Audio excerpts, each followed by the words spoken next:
Hi all welcome to Blasters arena. Kerala ബ്ലാസ്റ്റേഴ്സിൻ്റെ Spanish സ്ട്രൈക്കറായ Jesus Jimenez club വിട്ടത് ആരാധകരെ സംബന്ധിച്ചിടത്തോളം ഞെട്ടിച്ച ഒരു കാര്യമാണ്. കാരണം ഒരിക്കലും പ്രതീക്ഷിച്ചിരുന്നില്ല ജീസസ് ക്ലബ്ബ് വിടും എന്നുള്ളത്. അടുത്ത സീസണിൽ ജീസസ് ഉണ്ടാകും എന്നായിരുന്നു പ്രതീക്ഷിക്കപ്പെട്ടിരുന്നത്.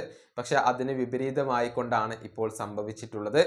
രണ്ട് പാർട്ടികളും മ്യൂച്വലി കോൺട്രാക്റ്റ് ടെർമിനേറ്റ് ചെയ്യുകയാണ് ചെയ്തിട്ടുള്ളത്. ഇതേക്കുറിച്ച് ഇപ്പോൾ ജീസസ് ജിമിനസ് സംസാരിച്ചിട്ടുണ്ട്. അതായത് എന്തുകൊണ്ടാണ് താൻ കേരള ബ്ലാസ്റ്റേഴ്സ് വിട്ടത് എന്നതിനുള്ള ഒരു വിശദീകരണം അദ്ദേഹം നൽകിയിട്ടുണ്ട്. അദ്ദേഹം തന്നെയാണ് തീരുമാനം എടുത്തിട്ടുള്ളത്. യൂറോപ്പിലേക്ക് മടങ്ങുക, നിരന്തരം കളിക്കുക, അതാണ് ഇപ്പോൾ ജീസസിൻ്റെ ലക്ഷ്യം. അതുകൊണ്ടാണ് അദ്ദേഹം ക്ലബ്ബ് വിട്ടിട്ടുള്ളത്. അദ്ദേഹത്തിൻ്റെ വാക്കുകൾ ഇങ്ങനെയാണ്: ഈ ബുദ്ധിമുട്ടേറിയ തീരുമാനമെടുത്തപ്പോഴും എന്നെ സപ്പോർട്ട് ചെയ്ത കേരള ബ്ലാസ്റ്റേഴ്സ് മാനേജ്മെൻറ്റിനോട് ഞാൻ നന്ദി പറയുന്നു. എനിക്ക് കോൺട്രാക്റ്റ് ഉണ്ടായിട്ടും ഈ സാഹചര്യം മനസ്സിലാക്കിക്കൊണ്ട് ക്ലബ്ബ് എന്നെ സപ്പോർട്ട് ചെയ്യുകയായിരുന്നു.